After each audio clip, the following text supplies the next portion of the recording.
और सभी धर्म के धर्मगुरु आज संसद भवन में प्रधानमंत्री से मिलने पहुंचे। हिंदू, मुस्लिम, सिख, ईसाई, बौद्ध, जैन धर्म के धर्मगुरु इसमें शामिल थे और उनका मकसद ये था कि प्रधानमंत्री से मिलने के बाद देश में सामाजिक सौहार्द और भाईचारे का पैगाम दिया जाए।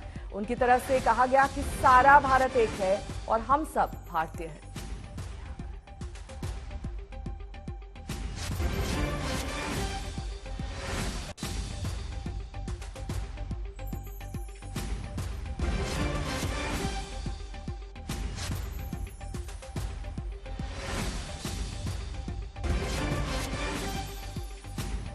और इस बीच बड़ी खबर आपको ये बता दें कि संसद में बीजेपी ने 1991 के वर्शिप एक्ट को खत्म करने की मांग की है। बड़ी खबर यह कि बीजेपी के यूपी के सांसद हरनाथ सिंह यादव ने राज्यसभा में मांग की कि 1991 की वर्शिप एक्ट को मनमाना और असंवैधानिक बताते हुए कहा कि इसे तुरंत रद्द किया जाए। बीजेपी सांसद ने कहा कि इस कानून को बनाकर संविधान में समानता और धर्मनिरपेक्षता के सिद्धांतों का उल्लंघन किया गया है। बीजेपी सांसद ने सवाल उठाया कि यह कानून न्यायिक समीक्षा पर रोक लगाता है। इसके अलावा वर्शिप एक्ट में 15 अगस्त 1947 की तारीख को कट ऑफ डेट बताने को लेकर बीजेपी ने मनमाना करार दिया है। मैं भारत सरकार के उपासना स्थल कानून 1991 के मनमाने और असंवैधानिक प्रावधानों की ओर आपके माध्यम से सदन और सरकार का ध्यान आकर्षित करता हूँ।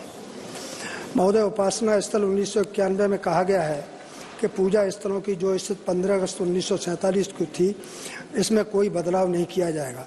इस कानून में श्री राम जन्मभूमि को अलग रखा गया है।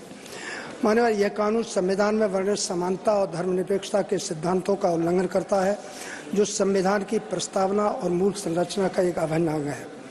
महोदय, इस कानून में प्राविधान है कि श्री राम जन्मभूमि मुकदमे के अतिरिक्त अदालतों में लंबित ऐसे सभी मुकदमे समाप्त माने जाएंगे और यदि कोई व्यक्ति इस कानून का उल्लंघन करता है तो उसे 1 साल से 3 साल तक की सजा और जुर्माना हो सकता है।